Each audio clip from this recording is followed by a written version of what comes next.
যোগ্যজনৰ হাতত নিয়োগ পত্ৰ তুলি দিবলৈ প্ৰচেষ্টা কৰিম 10 অক্টোবৰৰ দিনটোতে আমি post graduate teacher graduate teacher LP এমিৰ শিক্ষক আৰু স্বাস্থ্য বিভাগৰ বিভিন্ন পৰীক্ষাত উত্তীৰ্ণ হোৱা আৰু এডিআৰিৰ পৰীক্ষাত উত্তীৰ্ণ হোৱা এই আটাইসকলকে একেলগে খানাপাৰা ফিল্ডলৈ মাতি আনি আমি নিযুক্তি পত্ৰ আগবঢ়াম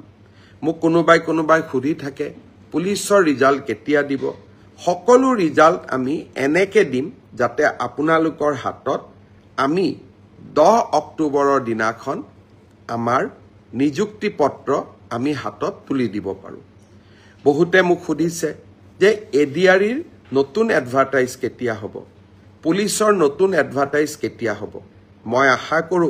অক্টোবৰ মাহত নিযুক্তি পত্ৰ দিয়াৰ পিছতেই আমি নৱেম্বৰ মাহত নিশ্চয় আকৌ চৰকাৰী চাকৰিৰ বিজ্ঞাপন দিবলৈ সক্ষম হ'ম এই কৰ্মচাৰীসকলক সকাহ দিয়াৰ ক্ষেত্ৰত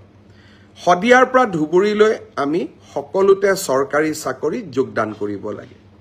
পিছত ট্ৰান্সফাৰৰ কাৰণে আমি বিভিন্ন ধৰণে প্ৰচেষ্টা চলাও আৰু সেই প্ৰচেষ্টা চলাওতে বহুজনে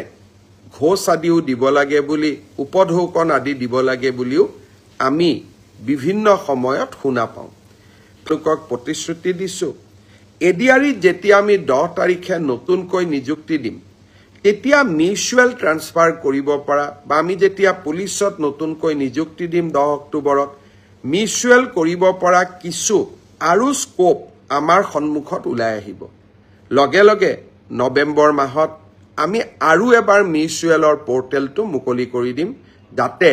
আপোনালোকে চৰকাৰৰ নিৰন্তৰ স্বচ্ছতা আৰু চৰকাৰৰ